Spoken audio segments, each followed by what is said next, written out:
Hello everyone, welcome back to your own channel treasure of knowledge. Students, आज इस video में आपको solve कराने वाला हूं आपके हाफ ईयरली एग्जाम का इंग्लिश का पेपर। तो समझने के लिए वीडियो को एंड तक जरूर देखिएगा, वीडियो को बिल्कुल भी स्किप नहीं कीजिएगा, क्योंकि आपका जो पेपर इंग्लिश का था इसके सारे क्वेश्चंस के आंसर मैं आपको डिटेल में बताने वाला हूं। चलिए वीडियो को शुरू करते हैं। आप यहाँ पर देख लीजिए, आपके हाफ ईयरली एग्जाम इंग्लिश का पेपर है। इसमें जो आपका फर्स्ट क्वेश्चन है ये है आपका पैसेज, और read the passage carefully and answer the questions given below. तो चलिए हम देखते हैं इसके क्वेश्चंस के बारे में कि इसके कौन से आंसर है जो करेक्ट है। इसमें पहले से जो टिक लगे हुए उनको आप अवॉइड करते जाइएगा।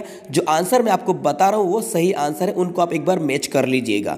तो देखिए, आपका जो फर्स्ट क्वेश्चन था, the main source of animal oil is, तो इसका जो राइट आंसर होगा वो होगा ए वाला ऑयल। ठीक है, ए इसका राइट आंसर है। क्वेश्चन फर्स्ट का ए राइट आंसर है। Question second, vegetable oil is mainly used for, तो इसका राइट आंसर होगा कुकिंग।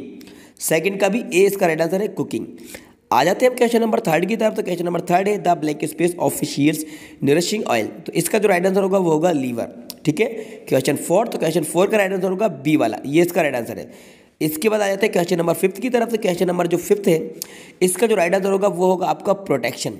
जी हाँ, यहाँ पर right the noun form of the word protect. Protect की राइट नाउन फॉर्म पूछी गई है, जो कि प्रोटेक्शन होती है। जो निशान लगा हुआ है इस पर मत देखिएगा, क्योंकि स्टूडेंट ने इसको सॉल्व किया है। तो राइट आंसर जो होगा वो होगा प्रोटेक्शन। ठीक है बच्चों, ये हमारा पहला पैसेज है। अब सेकंड पैसेज को देखते हैं नेक्स्ट। तो इसके आंसर को मैं आपको डायरेक्टली बताता जाता हूँ।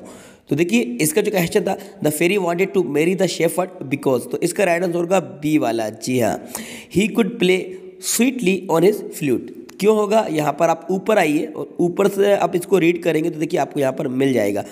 N old shepherd was playing on a flute on the master lands outside Rome he played so sweetly their lovely fairy came and listened to him, will you marry me and play to me in my castle। तो मिल रहा है ना आपको। तो जो answer होगा इसका answer C वाला नहीं है बच्चों, इसका जो राइट आंसर होगा वो होगा बी वाला, he could play sweetly on his flute. ये इसका राइट आंसर है, ए का राइट आंसर मतलब बी, फर्स्ट क्वेश्चन का राइट आंसर बी है।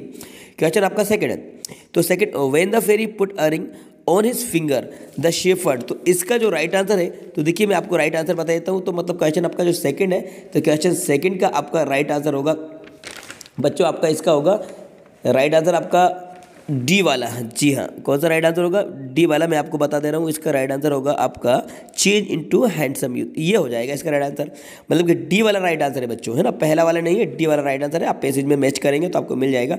इसका जो राइट आंसर है वो है आपका डी वाला। ठीक है, क्लियर हुआ। चलिए आगे बढ़ते हैं नेक्स्ट क्वेश्चन की तरफ। 8 400 400 400, जी हाँ, याद कर लीजिए व्हाट्सएप नंबर, क्योंकि अब चाहे आपका मैथ्स का सवाल हो या फिजिक्स केमिस्ट्री बायोलॉजी का, आपके हर डाउट हर क्वेश्चन का तुरंत मिलेगा वीडियो सॉल्यूशन, वो भी सीधा आपके व्हाट्सएप पर।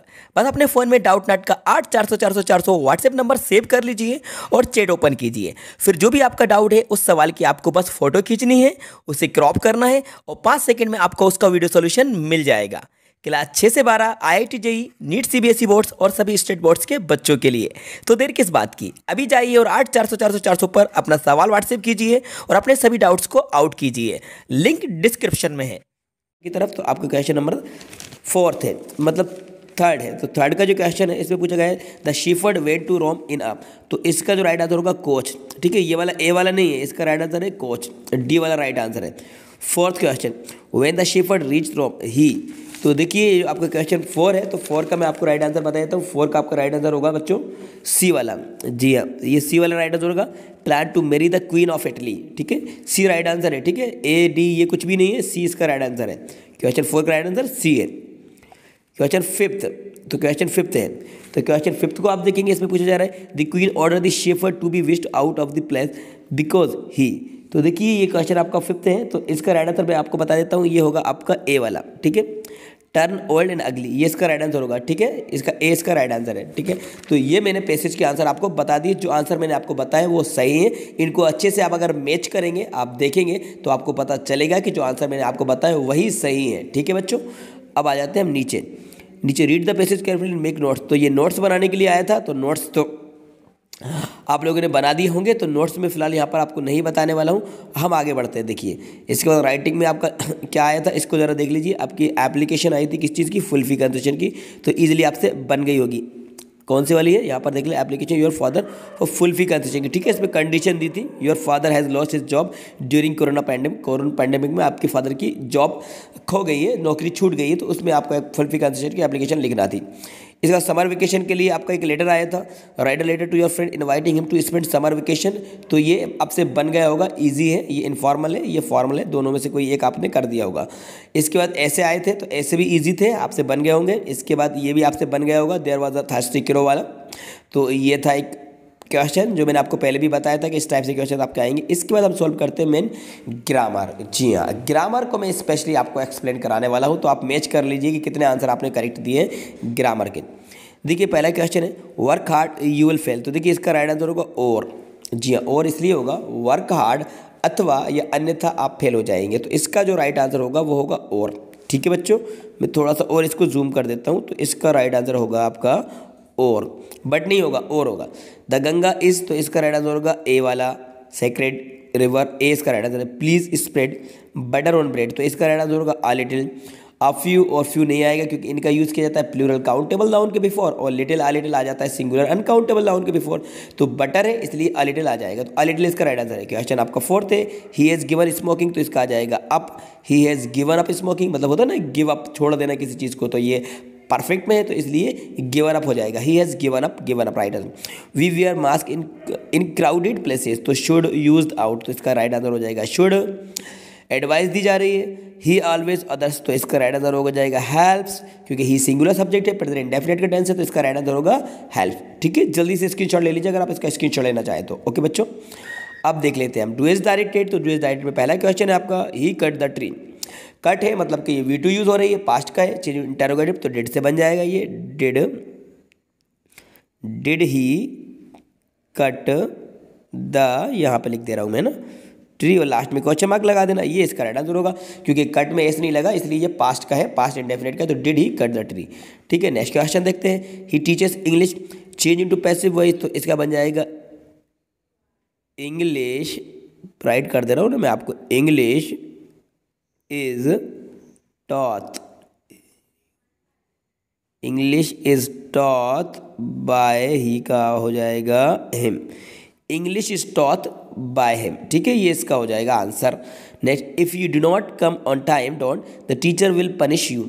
Rewrite the sentence using unless का यूज करना है आपको इन प्लेस ऑफ इफ, तो बन जाएगा नो प्रॉब्लम। कैसे बनेगा देखिए, इफ को हटाकर आप लगा दीजिए, मैं यहाँ ऊपर लिख दे रहा हूँ, देखिए अनलेस, इसके बाद क्या कह रहे हैं यू डोंट है तो you come on time, unless you come on time, unless you come on time, इसके बाद कॉमा लगा दीजिएगा, the teacher will punish you, तो ये जैसा का तैसा आ जाएगा, the teacher will punish you, ये बच्चों इसका राइट आंसर हो जाएगा। ठीक है, unless you come on time the teacher will punish you, मतलब कि जब हम अनलेस का यूज़ करेंगे तो इसमें से डू नॉट को हटा देंगे, इफ़ के प्लेस पर अनलेस का यूज़ करेंगे और सेंटेंस आपका डू नॉट हट जाएगा क्योंकि अनलेस में नॉट इंक्लूडेड रहता है, तो ये इसका राइट आंसर हो जाएगा। ठीक है, इसके बाद देखिए he is too poor to pay his fees, तो इसका राइट आंसर देख लीजिए, सो दैट का आपको यूज़ करना है।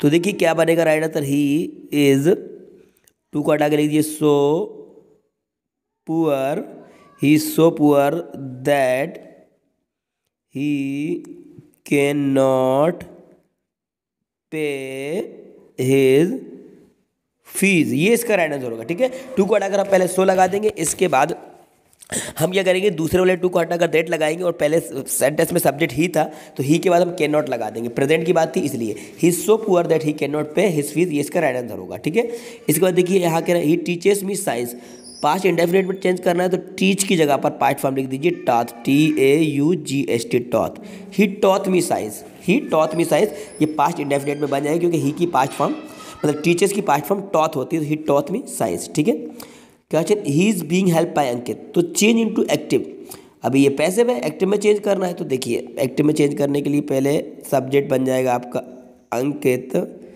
इज, कंटिन्यूस की बात चल रही है, helping him, Ankit is helping him. अब आप इसको पैसिव करेंगे चेंज तो बन जाएगा हिम का हो जाएगा he is being helped by Ankit, he is being help by Ankit, तो वही बात हो जाएगी। तो हमने इसको एक्टिव में चेंज करा, देखिए पैसिव था तो एक्टिव में चेंज करा है तो हमने इसको एक्टिव में चेंज कर दिया, ये इसका राइट आंसर होगा, अंकित इज हेल्पिंग हिम। ठीक है, अब आ जाते हैं, ये आपके आंसर बता दिए मैंने आपको ग्रामर के। ठीक है बच्चों, अब आ जाते हैं हम आपके MCQs में। ठीक है, जो पहले से निशान लगे हुए इनको नज़रअंदाज कर दीजिएगा, जो आंसर मैं आपको बता रहा हूँ वो सही आंसर है, उनको आप मैच कर लीजिएगा। ठीक है बच्चों, तो देखते हैं पहला वाला क्वेश्चन आपका है, the lesson his first flight is about. तो किसके बारे में था? ये था आपका सीगुल के बारे में। ठीक है, सीगुल के बारे में था, वो उड़ने से डरता था।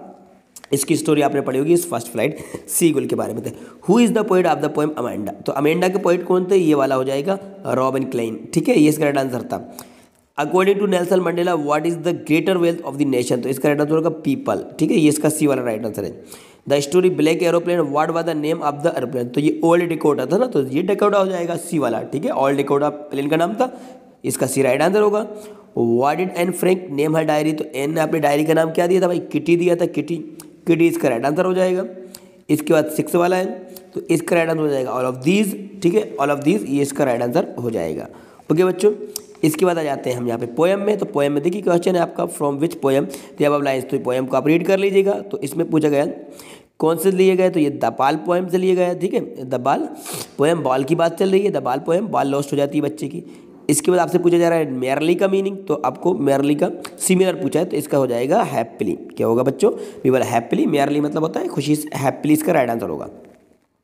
Where did the ball go? Ball कहाँ पर गई थी? तो इन द वाटर हो जाएगा इसका आंसर। कहाँ पर गई थी भाई? पानी में चली गई थी बच्चे की बॉल, तो इन द वाटर, ये इसका राइट आंसर हो जाएगा, इन द वाटर। ठीक है बच्चों, ये हो गया। अब इसके बाद आप यहाँ पे नीचे आ जाइए, तो यहाँ पर आप थोड़ा सा देख लीजिए, ये क्वेश्चन है आपके, इसमें आपसे पूछा रहा है where did the Wanda sit in the classroom? Classroom में कहाँ पर बैठती थी? तो वो in the last seat, last seat पर बैठती थी, क्योंकि उसका कोई फ्रेंड नहीं था, उसके दोस्त नहीं थे, तो वो लास्ट बेंच पर बैठती थी, जहाँ पर रफ बॉयज़ बैठा करते थे। तो लास्ट मतलब कि रूम के कॉर्नर पे लास्ट बेंच में लास्ट रो पर बैठती थी वांडा। ठीक है, इसके बाद सेकंड क्वेश्चन पूछा था adjective form of the word absence. तो एब्सेंस की एडजेक्टिव फॉर्म होती है एब्सेंट, ये वाला राइट आंसर होगा।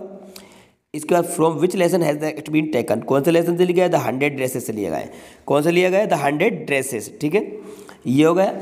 अब इसके बाद देखिए क्वेश्चन है, तो क्वेश्चन के आंसर तो आपसे बन गए होंगे इजीली, क्योंकि आप स्टडी करते हैं, आप पढ़ते हैं, तो आपको लर्न होंगे। What did mister Keesing allow any two talk in the class? Mister Keesing ने एनी को क्लास में बात करने के लिए क्यों परमिशन दे दी? क्योंकि उन्होंने उसको पनिशमेंट में 3 बार ऐसे दिए थे। एक तो चैटर बॉक्स दिया था, तो उसने बहुत ही फ्रैंकली लिखे हुए थे, तो बहुत फनी वे में उसने लिखे हुए थे, तो वो इंप्रेस हो गए थे टीचर, फिर उसको परमिशन दे दी कि तुम क्लास में बात कर सकती, क्योंकि उसके लिखने का तरीका बहुत डिफरेंट था। What made Lencho angry? Lencho क्यों हुआ था? लेंचो गुस्सा क्यों हो गया था? क्योंकि उसने जितनी रकम मांगी थी उतने पैसा नहीं मिला था। तो ये सारे क्वेश्चन आप देख लेंगे। Why was the young seagull afraid to fly? तो ये सारे क्वेश्चंस आपसे इजीली बन गए होंगे। तो ये क्वेश्चंस की एक बार आप और प्रैक्टिस कर लीजिएगा, क्योंकि इसके बाद जो आपके एनुअल एग्जाम्स होने वाले हैं उसमें इसमें से बहुत कुछ क्वेश्चंस आपके पूछे जाएंगे।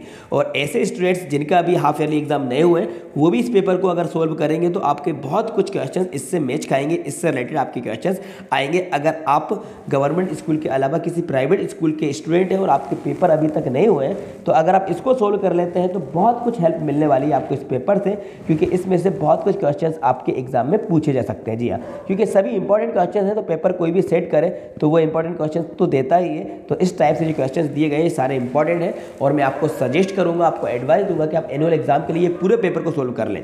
जितने आपसे बन गए थे, तो आप स्कोर बॉक्स अपना स्कोर जो रहा वो आप कमेंट्स बॉक्स में जाकर कमेंट्स करके मुझे बता सकते हैं कितने आंसर आपने करेक्ट दिए। अब नहीं बने हैं तो आप इनको लर्न कर लीजिए, इस पेपर को नोट कर लीजिए, और जितने क्वेश्चंस हैं उनको सबको आप अच्छे तरीके से लर्न कर लीजिएगा। आई होप ये एक्सप्लेनेशन आपको पसंद आया होगा, तो इस वीडियो को लाइक कर दीजिएगा, अपने सारे दोस्तों को ज़्यादा ज़्यादा शेयर कर दीजिएगा, और यदि चैनल पर नए हैं तो चैनल को सब्सक्राइब कर लीजिएगा। और आपका कोई कन्फ्यूजन है तो कमेंट्स बॉक्स में जाकर कमेंट्स करके मुझसे पूछ सकते हैं, लेकिन चैनल को सब्सक्राइब करना बिल्कुल भी नहीं भूलिएगा। Thanks for watching.